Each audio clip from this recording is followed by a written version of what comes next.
काजू निगम अध्यक्ष पदर आज इस्तीफा देते कौन पे माननीय मुख्यमंत्री दयारू मो काजू निगम चेयरमैन होती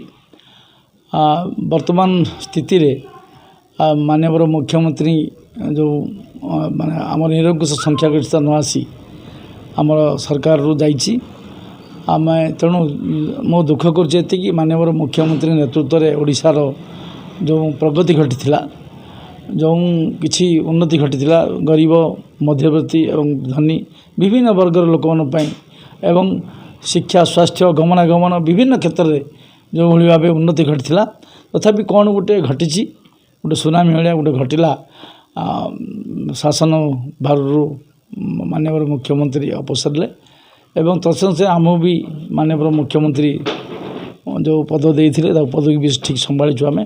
एवं नैतिकता दृष्टि माननीय मुख्यमंत्री इस्तीफा देले नैतिकता दृष्टि मु भी इस्तीफा दूसरी काजू निगम तेणु मु बहुत माननीय मुख्यमंत्री जो भाव शासन को जो भाव सी संभाली मुझे धन्यवाद देवी ओडिशा लोक भी आज दुख कर शासन भार हाथ जाशार बहुत परिवार आज दुख करी कांदुचंदी कथा होची काजू निगम को नहीं जो विजन देखते राज्य कथा कहतु कि गंजाम जिले गोटे कॉर्पोरेशन कर विजन थिला तो नुआ सरकार को कौन अनुरोध करेंगे नहीं निश्चित भाव सैंक्शन पास कर बोर्ड पास डीएम ऑफिस निश्चय हम डिविजनल मैनेजर ऑफिस आमर ब्रह्मा पाखे अच्छी से निश्चय हम ताको कार्यकारी करा जी भी हम चेयरमैन मुझे प्रवर्ताइबी जे ये जेहेतु 40% प्रोडक्शन गंजाम रे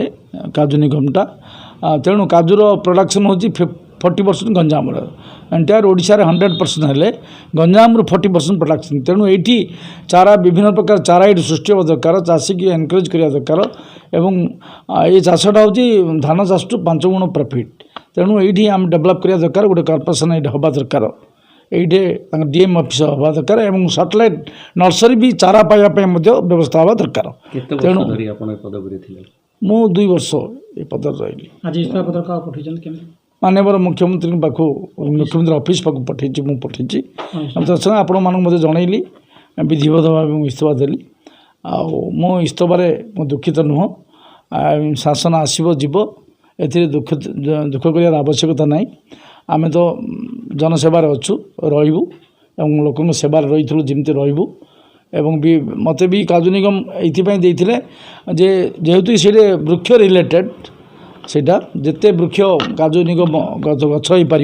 से काजू कॉर्पोरेशन डेभलप हम आउ 2-4 वर्ष रही था ताहले से गछर बड़ होता ताकू आम उपभोग करता भविष्य में काजू निगमटा ऊपर उठता बर्तमान जी समय रही मु काजू गछ पोतिकी बड़ करने चेष्टा कर।